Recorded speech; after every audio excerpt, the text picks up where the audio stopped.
Welcome, everyone, to our monthly E3 Parent Summit.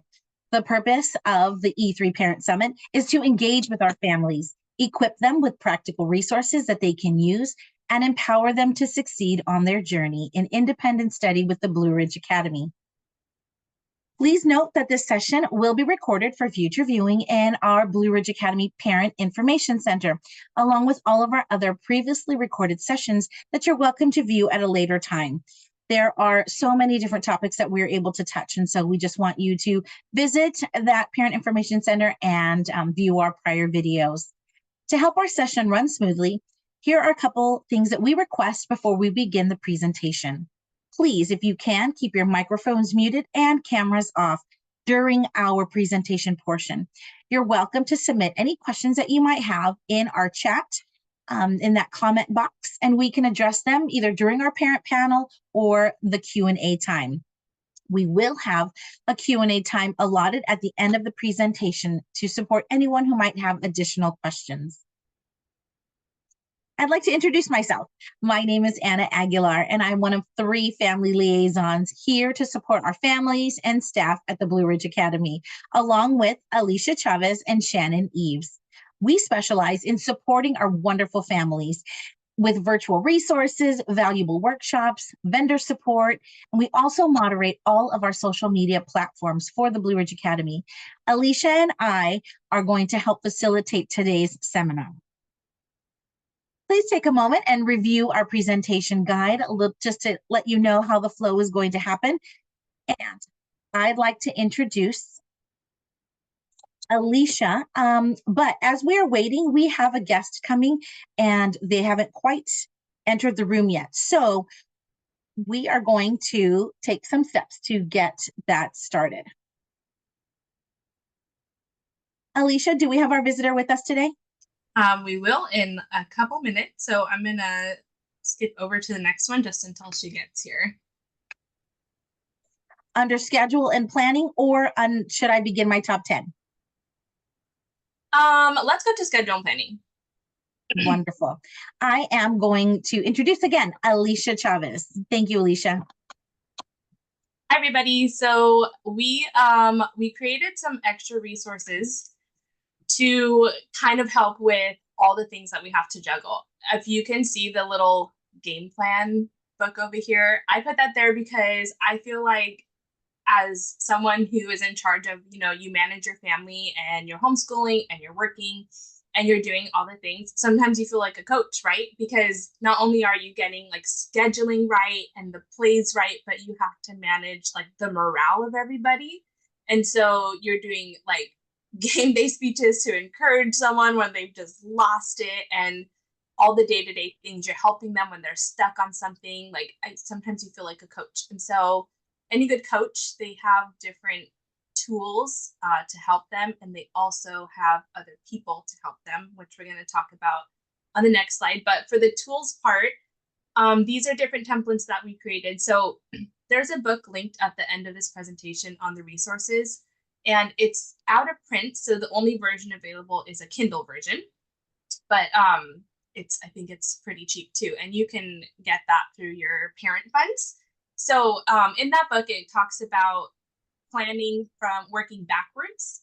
So you kind of start with your big picture, and you have, like, here's our curriculum for the whole year, and that seems like a lot. So you just like bring it down. So then you go, okay, well, let's take what we need to finish in a year and then work backwards. That would mean we have to do this many chapters per week, which would, or this per month, and then you go to per week, and then you can kind of see, okay, here's how we can schedule it out daily.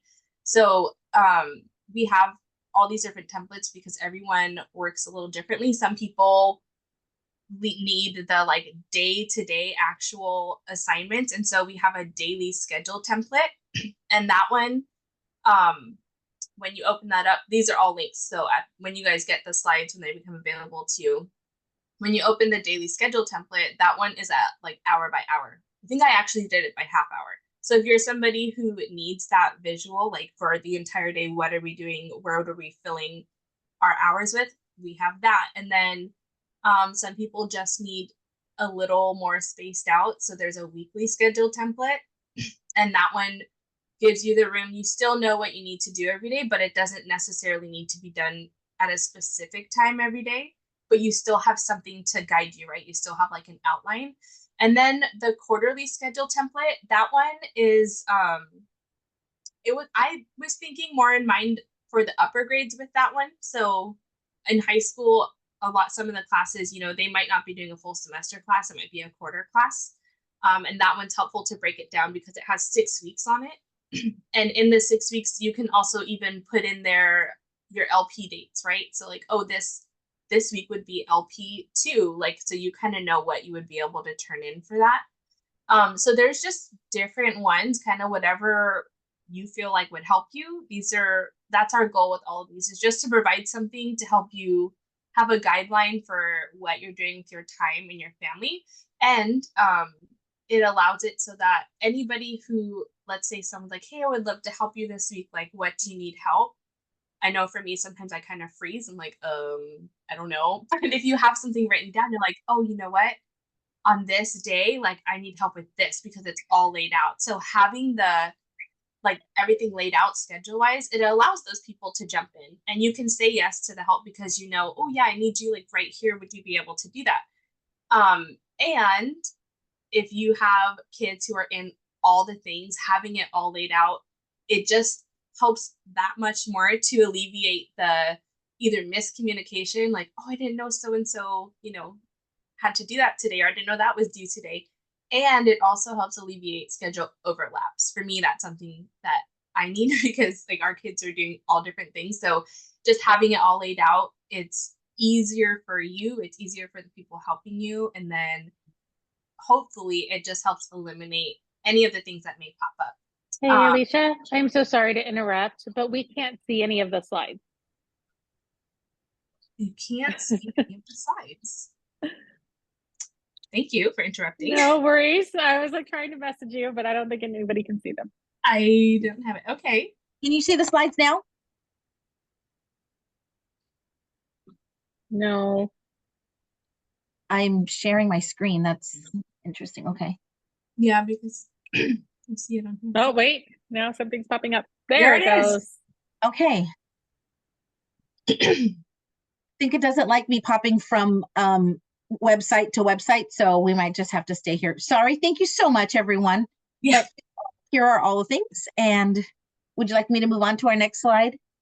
Yeah, I was just gonna touch on one more thing. There is, and like Anna said at the end, like when you guys get the slides, you can click on the links.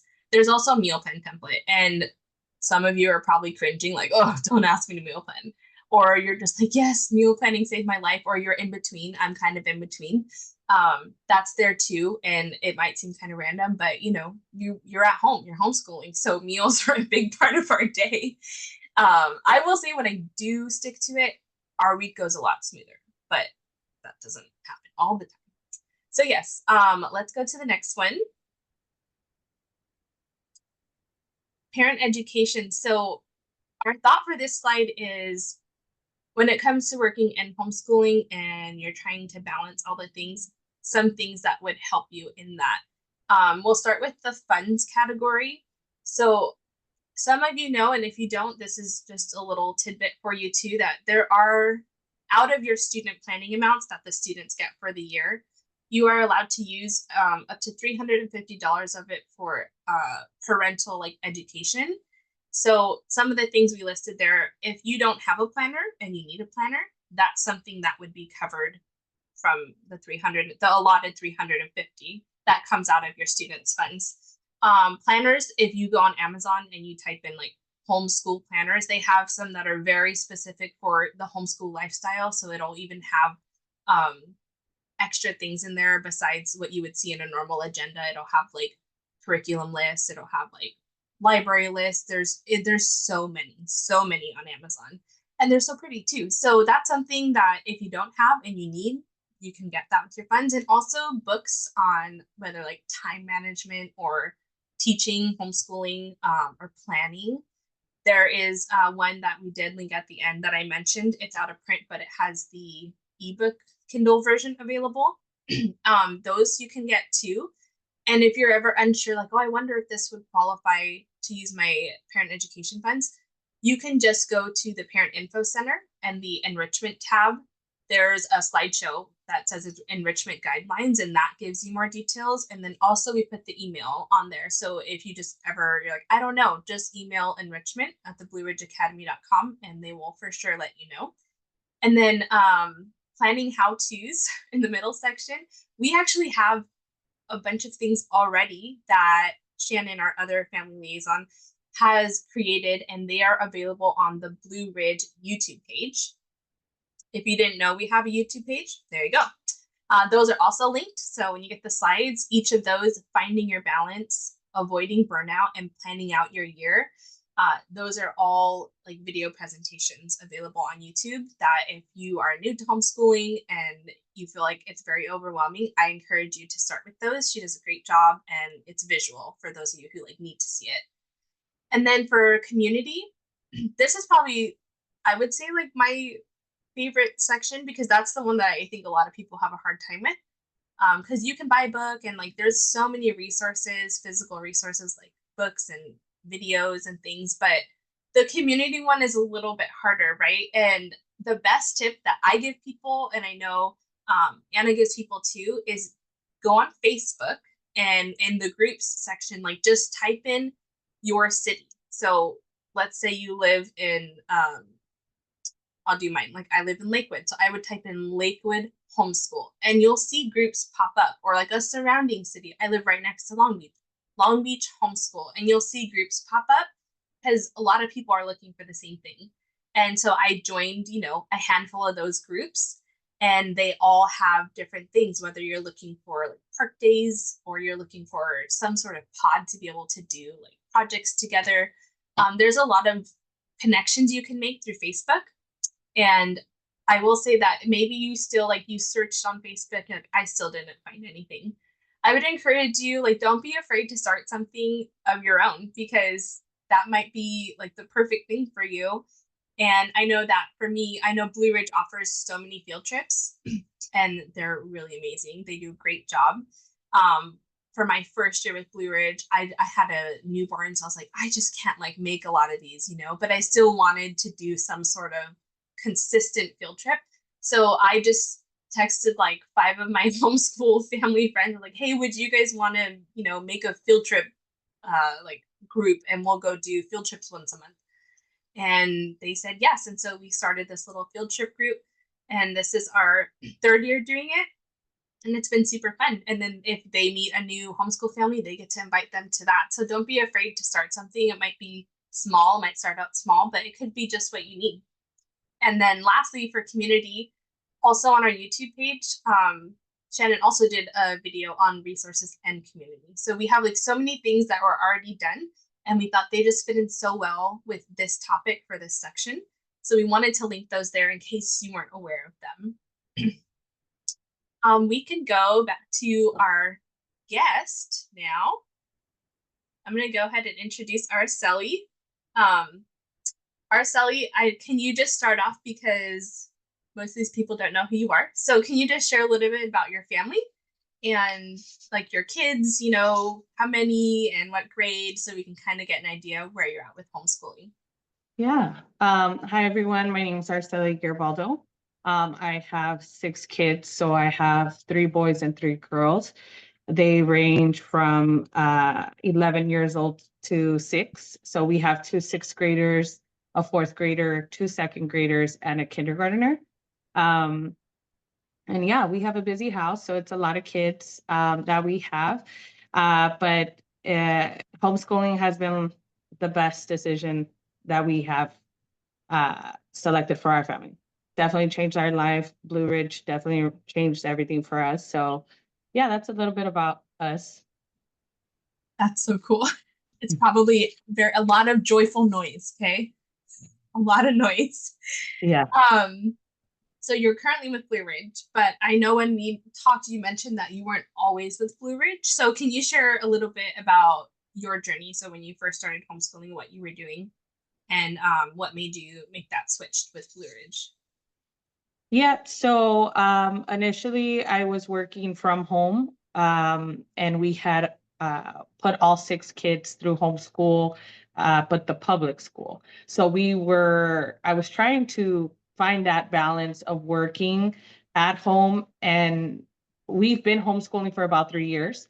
So mind you, 3 years ago, I probably had a 3-year-old and two kindergartners. So we were doing packets, and we quickly found out that was not going to work out, especially for the young ones. It was not a way that they were learning.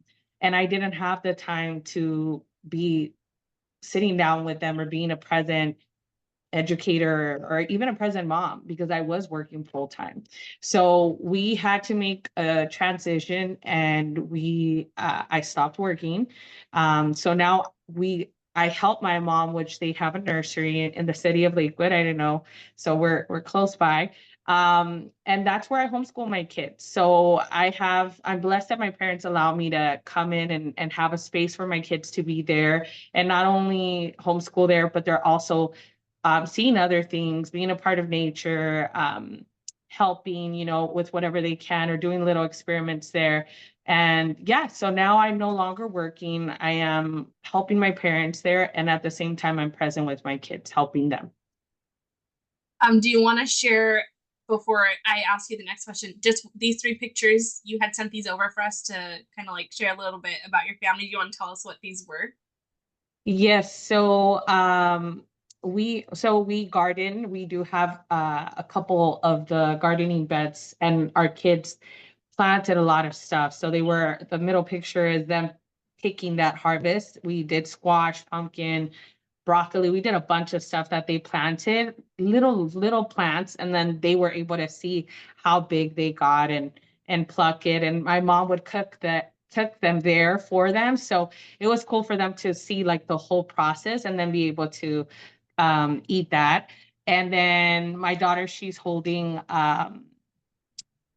what is it called? Western. She's holding a butterfly. She's holding a butterfly. Oh my God, I don't know. And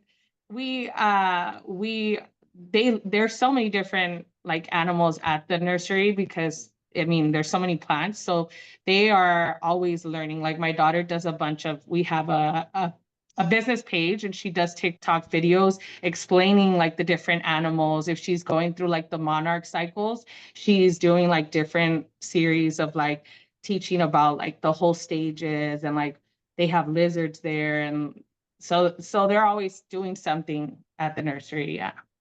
And then the other picture is just us at our first day at Blue Ridge, the first meeting we had with you guys. The best CC days.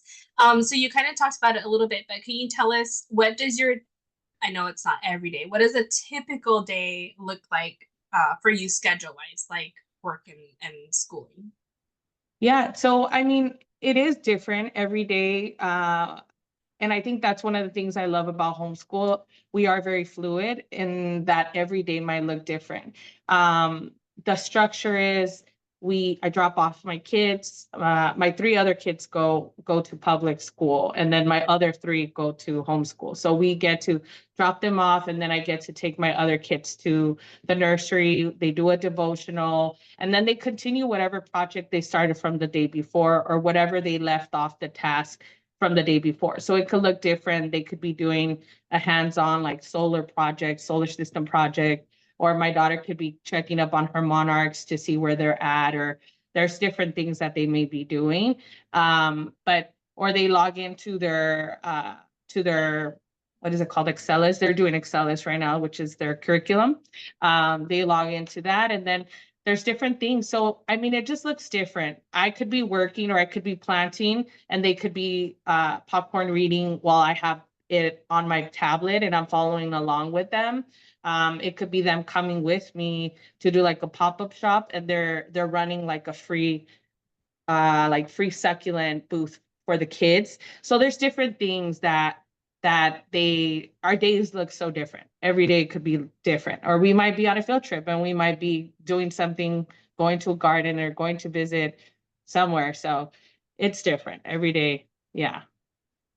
And I'm sure like it's been hard sometimes juggling all the things, but what are some of the positive changes that you've seen in your kids whether in your kid's life or just together as a family, making the decision that you have to work, but we're still gonna homeschool and figure it out. Yeah. I mean, it's definitely been there are challenges because it is a sacrifice. We aren't generating two incomes anymore, but it is way better this way, or at least for my kids, I think. I love Blue Ridge in the sense that they get to experience things. My kids, I feel, especially at a young age, they thrive off experience, like life experience. So us going somewhere and me teaching them, let's say like they watch their video, but then they can relate it to us going to somewhere and they see it. Or if they're learning about vegetables and then we get to go to the city community garden and they get to see it. So I like that, but there are challenges, I guess, is just you're sacrificing, I guess, for a moment, but there's such a long time reward, I want to say, at least for your kids. Like my kids, I'm gonna be there for them. I'm there every day. If they need something, I'm there. So I'm present. And I think I didn't want to be a parent that was given 6 kids and then not be able to be a present parent or have somebody else input and pour into my kids. I thought it was very important that if I was blessed with 6 kids, then it'd be I who gets to teach them things and to pour into them. So I think that's something more that I value than, having 2 incomes or going on vacations. Like I would much rather where we're at right now and seeing my kids every day than do that. So yeah. That's awesome. What kind of, let's say like while you are working, are there people or like what kind of support do you have to draw from to help you if you need to take a kid to a field trip but then they all can't come, or just is there a support system you have or people that, whether it's your family or just other people? Yeah. No, definitely. I mean, we work together, so it's my family's business. So I work with my brother and my mom and my dad. So we support each other. There's some field trips I've had where one of my brothers had to take my 2 kids to LA to a museum. So he was able to support me and taking him. And so it looks different. Sometimes it's early release or I have to take them taekwondo and my mom can kind of watch my smallest one, or like when we go to field trips. So I mean, the support is there where they're very flexible with the schedule and understanding that I have a lot of kids. My schedule doesn't look like everybody else's. And I think that is the blessing, because it's hard to kind of let a corporation know, like, hey, I have 6 kids, so I might have to be gone, or I haven't, like, especially now, there's so many, like, what is it? Like Holiday things, yeah. performances, yes, and I'm just like, oh my gosh. So I'm like, okay, there's so many things that you need to be present, and working sometimes doesn't allow you to be able to do that. So yeah, it's been great. I have an amazing support system, and yeah. Thank you so much for sharing a little bit about your family. And we're going to do questions in a little bit too. So if you want to stick around and Okay. see if any of those you can give some advice there. But we're going to pass it along to Anna and we're going to do top 10.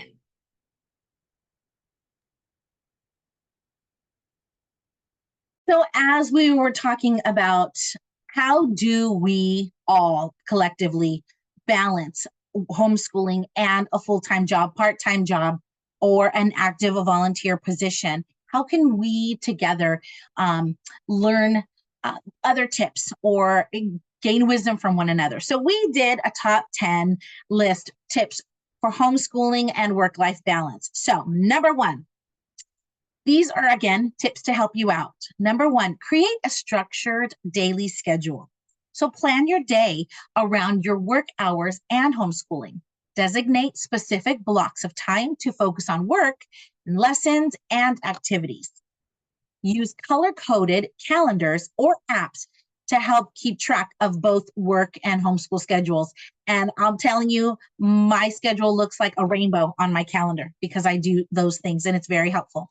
Number 2, incorporate independent learning. Encourage your children to work independently during your busy work hours. Provide age-appropriate activities, online programs, or projects that they can help complete without direct supervision. Or what you can do is have a huge craft area where they can continue to work on things tactile while you're working. Number 3, set clear boundaries. Define work hours and homeschooling hours clearly.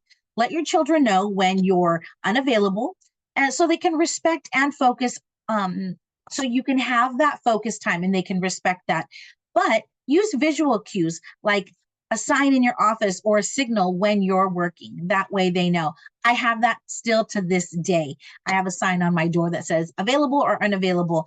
They can always come in if there's emergencies, but they know that there's some boundaries there, and then they can work independently off of that. Number 4, take advantage of flexible work arrangements. If possible, negotiate with your employer for flexible hours or remote work options. This can allow you to adapt your work and schedule to fit around your homeschooling responsibilities. Number 5, use online and community resources. After all, we are Blue Ridge and we have a ton of them. So leverage online resources, curriculum, educational apps, yearly subscriptions, and virtual tutors to supplement your teaching. Also, join a homeschool group or co-op to share resources and collaborate with others. And I think that Alicia had alluded to those in her prior conversation. Number 6, combine learning activities. Integrate homeschooling into everyday life. For example, teaching math while cooking, or practice reading with books related to your work or life topics. How about family activities like gardening, budgeting, or grocery shopping can double as a learning opportunity? That's how my kids learned how to pay taxes and how that works. So those are really fun. Also, remember that we have a Bare Essentials podcast that applies to a lot of this. So if you want to learn more about that, join our podcast, listen in to those sessions. Number 7, prioritize quality over quantity. Focus on short, focused lessons rather than trying to kind of replicate a full day's work. Homeschooling often allows for more efficiency and personalized learning. Number 8, involve your children in your work. If appropriate, explain your work tasks to your children and involve them in small ways, such as organizing or helping with age-appropriate tasks. This helps them understand your responsibilities and then keeps them engaged like they're part of it as well. And I believe Araceli alluded to that as she was talking about her kids growing and working in the garden as well. Number 9, delegate when possible. Share responsibilities with your partner or enlist the family to our family members or babysitters or tutors of certain tasks and subjects. Outsource, whether it's household chores or driving other kids to different places. Outsource as much as you can and feel free. And that helps you to feel free to take up and have a little bit of more time of your own. Number 10, practice self-care and flexibility. Schedule downtime for yourself to recharge. This is so imperative and essential. Balancing work and homeschooling can be demanding, so it's essential to avoid that type of burnout. Be flexible and open-minded to adjust in your schedule when things don't go as planned. It's important to adapt and keep a positive mindset. Now, this isn't inclusive. This isn't all of them, but these are some that are helpful for some of us homeschooling mamas who have had to work full time. We've had to balance a lot of these and work out focused times. So we hope that this is valuable for you. We hope that you are able to set some time for yourself and understand that this is why we chose this type of learning, so that we could have more family time.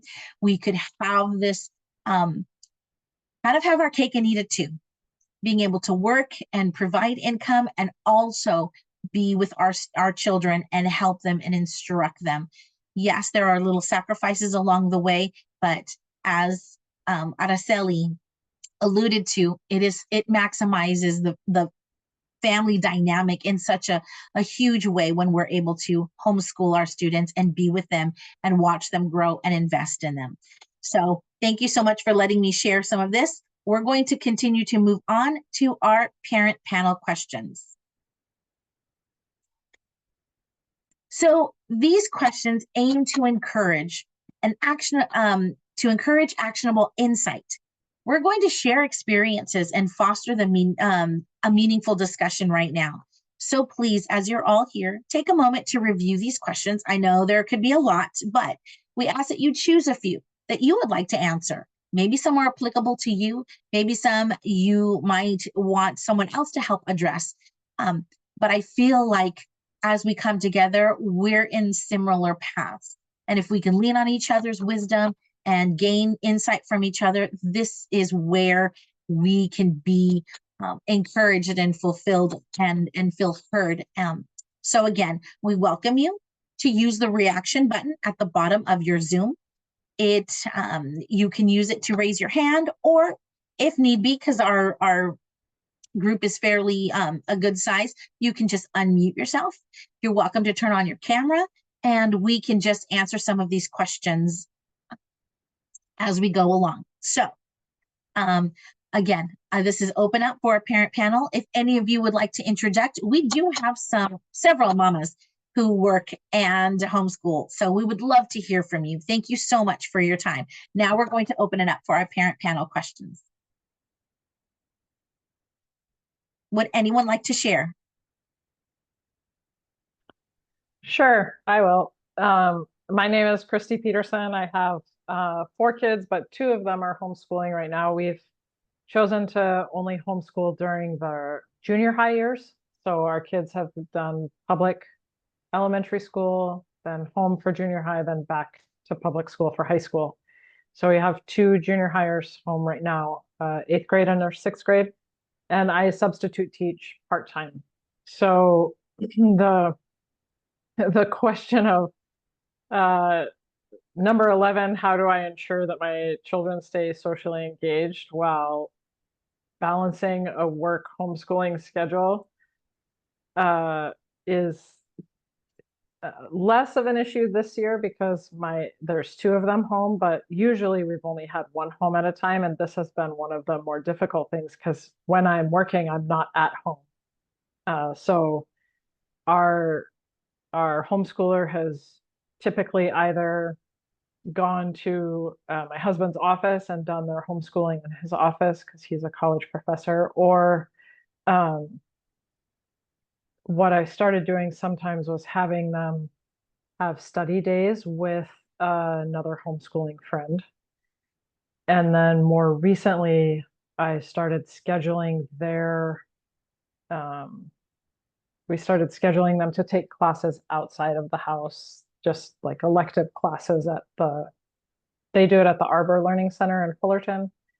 And that has helped a lot because then they have a natural way to socialize while I'm at work. But that in the beginning was one of the more difficult things to figure out since I wasn't working from home.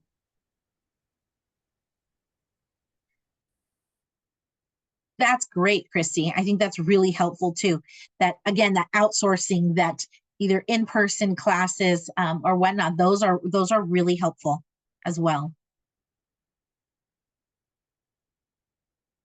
Would anyone else like to take on a question? Or if you have questions for us, please feel free to ask because we are happy to share our experiences. I wanted to throw in my 2 cents. I feel like number 7, what role does your support network play in helping you balance the dual responsibilities?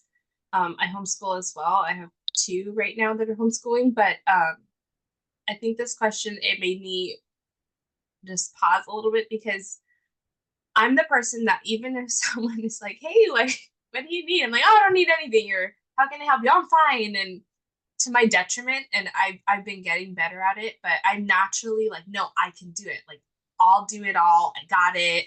Like, it's just going to be difficult, but it'll be fine. We'll work it out. And so homeschooling was I guess the thing that pivoted me and made me have to start saying yes to the resources that I have available. So whether it is like our neighbor, we happen to have a neighbor who lives like 2 streets over from us, and she homeschools too. And she used to offer me all the time, like, oh, let me like watch the kids, like during if you have a meeting or something. I'm like, no, no, no, it's fine, just because I felt like an inconvenience. But she really did want to help me. And so just starting to say, you know what, actually, yes, that would be great. Like, could you please watch them today? Or could they take a couple classes that they do together? Like, hey, would you be able to like take my daughter because my other kid's sick and so I can't take her? So the part for me is like they're very helpful when I allow them to be. And I think that was something I was forced to learn because when I did start homeschooling, I had a newborn. So even though I thought I could do it all and wanted to do it all, I was just a little more limited. So I encourage everyone, like if you do have either a family member who you can call on, or if you have, you see that other family that goes to the same class as you and you see them every week, just to kind of build community with them, because I was really hesitant to do it. And now that I did it, I was like, gosh, I should have just like started talking to them ages ago. Why did I wait so long? And it's been helpful, not just for me, but it's been helpful for my kids because they see them more, so they naturally just form deeper relationships with people, and they know like, oh, that person homeschools too, and for them they think it's fun, like another homeschool family that they can chat with. So that's my Right. it looks like Arceli has her raised hand. Did you have a question you wanted to comment on? Yes. It was number 9. How do you make time for self-care or personal hobbies while balancing the demands of working and homeschooling? I think more so I wanted, like, as a parent, I know sometimes we can lose ourselves or kind of like who we used to be before being a parent or before being the role of a mom. But I think in bringing both worlds, because you are a mom all the time, and then like bringing your kids along with whatever hobbies. Like I think that's something that I've brought both worlds for myself. Like thinking, okay, I like hiking. Maybe my kids will enjoy hiking, or I like going to like botanical gardens. Let me bring the kids, or I like seeing this. And so I always try to, like, instead of just taking them where they might want to go, I try to implement like what do I want to do too, and then bring my kids along with me. And majority of the time our kids are always so curious and willing to see new things that they're open to experience what hobbies you have. So yeah, just wanted to share that. Like, don't forget you're somebody. Don't forget you're somebody too. So bring your kids along with whatever hobbies you like to do. And that is so true, Araceli, because our kids, like when they see that we're engaged in something and there's a change in us, a happiness of us doing something we love, they want to do what we love because we love it. They want to love it. So that's a great example.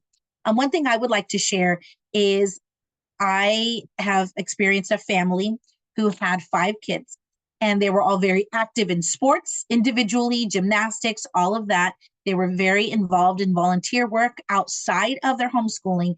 And so the mom did not work full time. She was a substitute teacher, but at the same time, she was volunteering a lot. And so what she requested is she took time once a month. At the end of the month, she would go to a coffee shop. So we knew when she was at Starbucks and you just didn't bother her.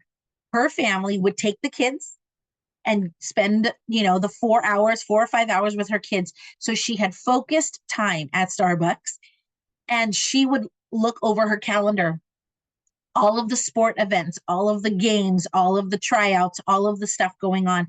She would meal plan saying, okay, well, based on us being home or being away, here's the food we're going to do for the month. And then based off of that, then she would make her grocery list for the month and know when she was going to have to go grocery shopping and what she was going to get.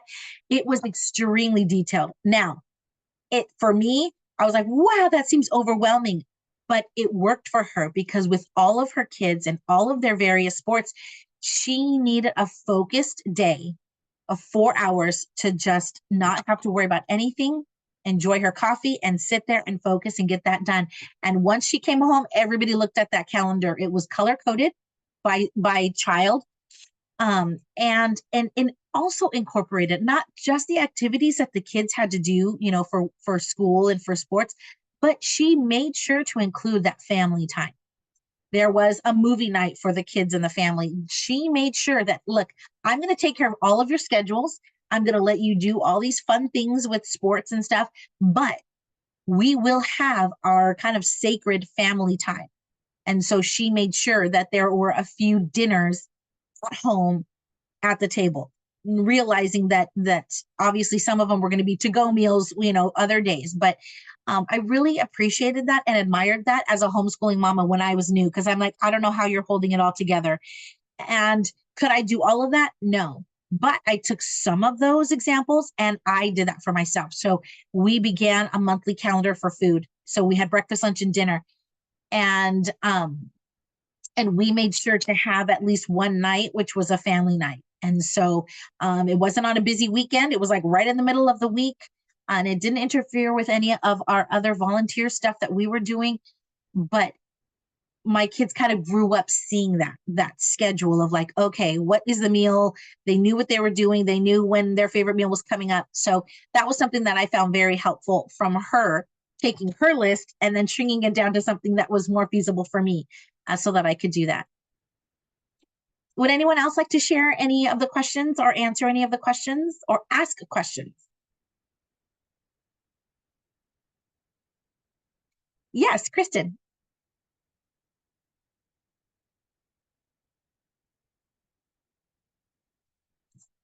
Let me go ahead and oh yeah, you did it. Okay.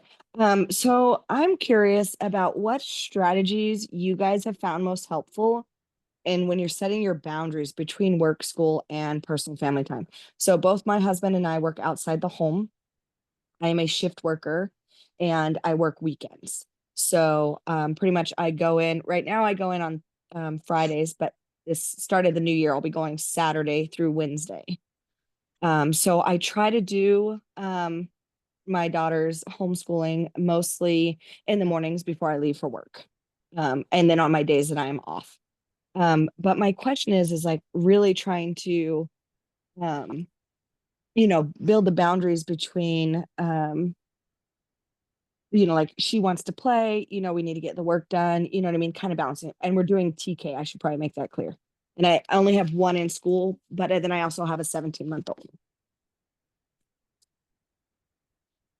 So what strategies would you guys suggest for trying to balance that?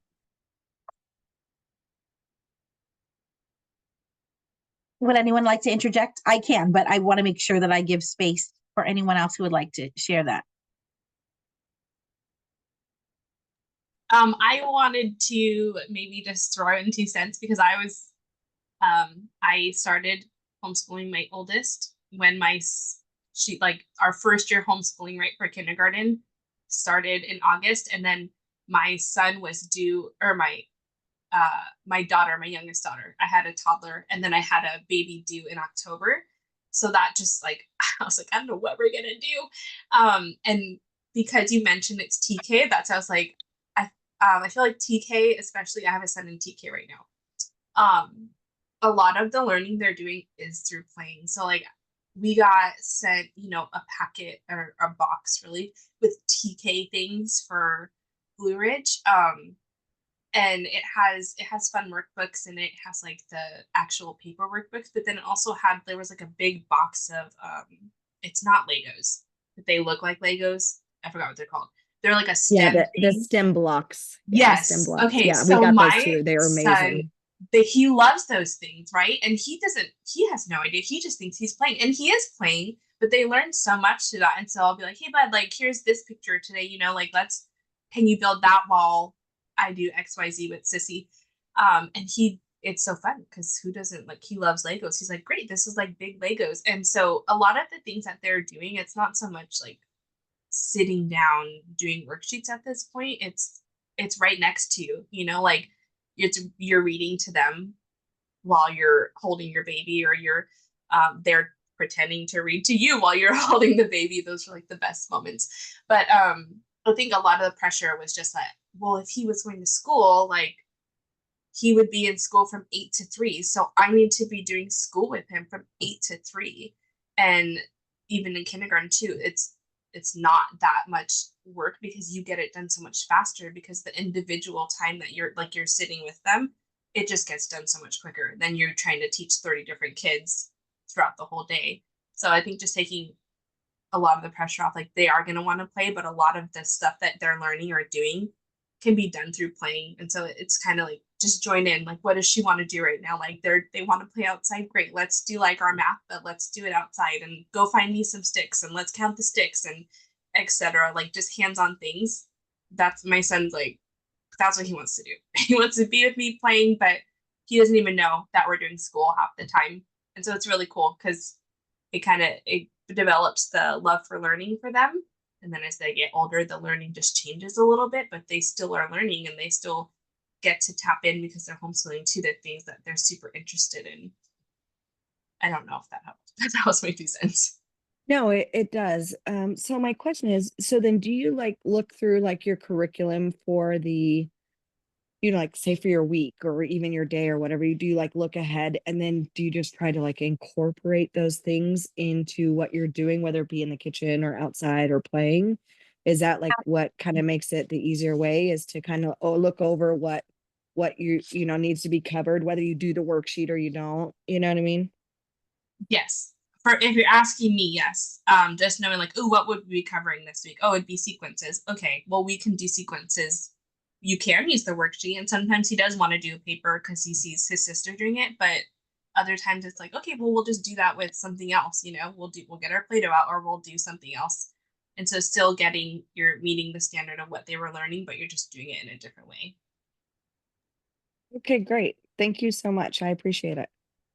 And Kristen, I when you're talking about balances and boundaries, I'm wondering, are you kind of asking for like, when can I help establish, like, this is mommy work time and now this is our play time?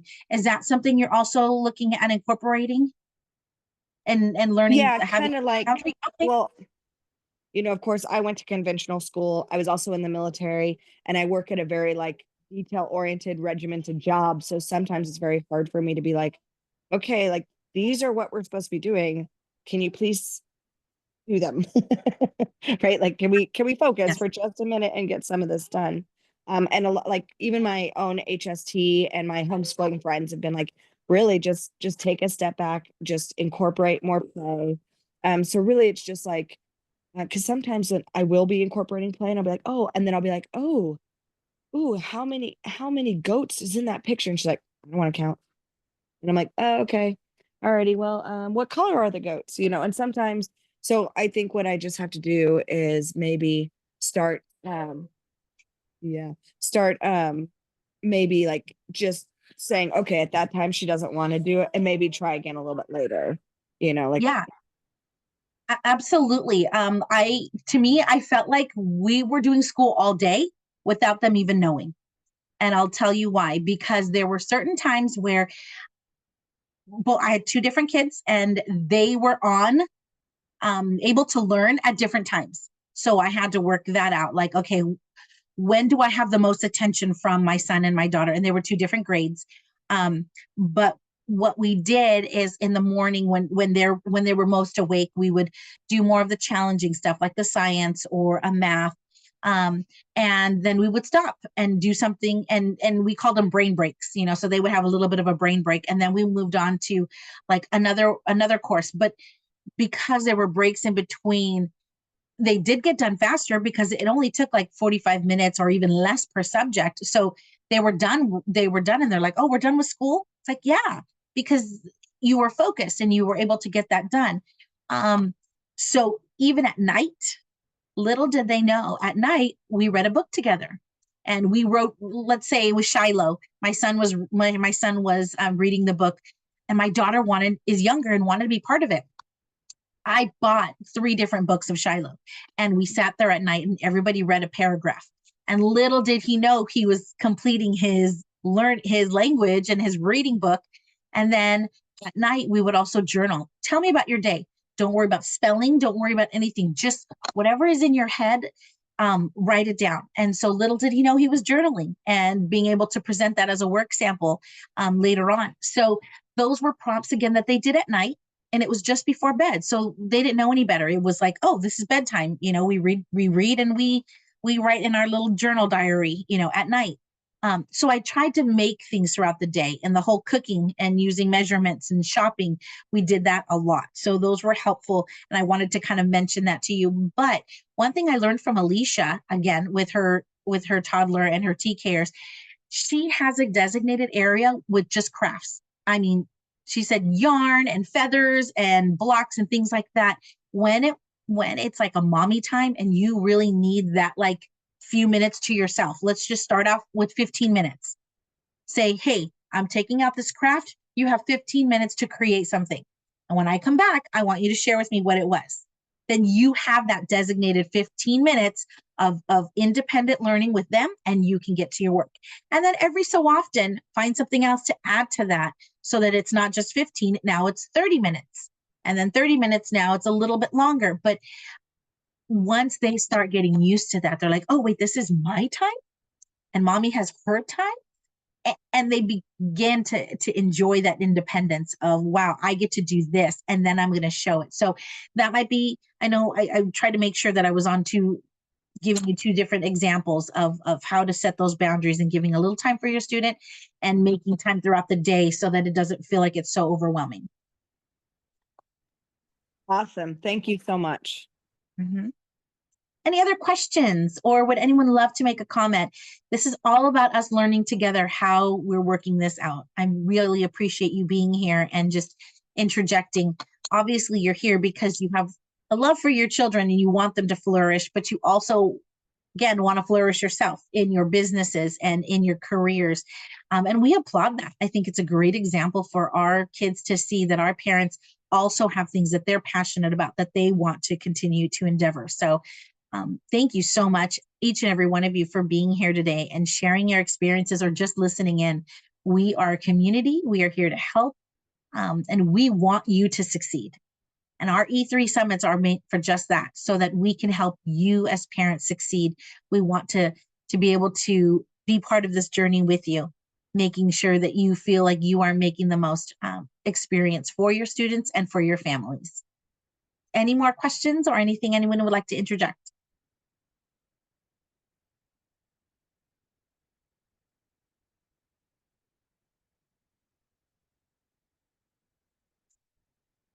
I am going to go on to a few other things. Feel free to continue to ask questions. We were going to have a time of Q&A, but I really feel like this was our Q&A time. But I would like to share with you as we conclude. We have, if you have a moment, we have a virtual event survey. And basically, we just want your feedback. How did this session go? Are there other sessions that you would like for us to look at and support you with? Are there other things that as parents you would like us to research for you? And maybe there's another seminar that you would love to kind of be part of or listen in. We ask that you fill out that survey so that we know. We want to hear the heartbeat of our families. We want to know how to best be a champion for you. Also, in January, we also have our next E3 Summit in January. It's going to be talking about health, habits, and homeschooling. We have from teachers to speakers to experienced parents help to understand that balance. I think if you're part of our E3, you're noticing a trend here. This year, our focus is on balance for our parents, helping them to balance homeschool, work, children, family, career, passions. So we have a lot of things and a lot of topics that we will be addressing this year to help with that balance. So we invite you in January to come back and listen in on health, habits, and homeschooling. We will be talking about, oh my goodness, I just forgot the name of the book that we're going to be touching upon. Atomic Habits. Atomic Habits. Yes, Atomic Habits. It just came out. You can check it out on Amazon. But if you want to read the book, Atomic Habits, really good read. You can utilize that funding, that parent funding that we were talking about for your enrichment. So please feel free to look at the book, Atomic Habits, and have it ready, like read it before we get to our E3 and we can discuss some of the contents in it. We will talk about that. We will have, again, talking about health and how to create a good environment for our students as we start off this new year of 2025. So we would appreciate if you would come and visit that. Also, we have this QR code, so you're welcome to scan it, and that's where our survey is. Last but not least, we wanted to give you on our last slide the resources. So you can find books and other resources that we talked about while we were having our session right now. So we want you to join that, read those, and have those resources available to you. On behalf of all of our family liaisons, we really appreciate you visiting us today. We are champions together. We can do this together. And we wish you a wonderful holiday season. We wish you a happy new year. We hope to see you fresh and awake and ready to start a new year in January. And again, however we can help you as family liaisons, we are available. Our email address is at the bottom of the slides. It's called familyliaisons@theblueridgeacademy.com. And we are here for you. So thank you so much for participating and being part of this. I will turn off the recording, but I will be available for a few more minutes if you have further questions. Thank you again, everyone. And those who are watching the recording, I hope you found this is valuable for you as it was for us. Have a wonderful day. Thank you.